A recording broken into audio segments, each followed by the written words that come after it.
Well, there have been two acts related to the coronavirus pandemic that have been enacted. The first was enacted in March of 2020. It was called the CARES Act. It's still in effect, although many of the provisions will sunset.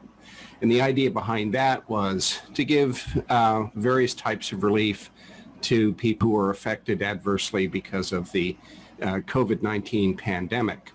Well, of course, the pandemic has continued, and so at the end of 2020, Congress enacted and the President signed into law the Consolidated Appropriations Act.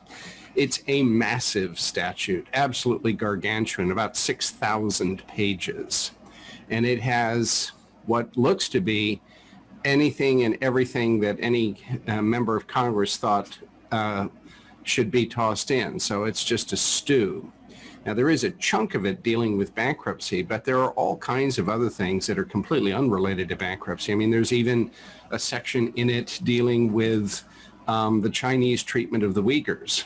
And of course, it is called the Consolidated Appropriations Act because it has lots of appropriations to various programs, many of which are associated with the COVID-19 pandemic, but some of which have literally nothing to do with it.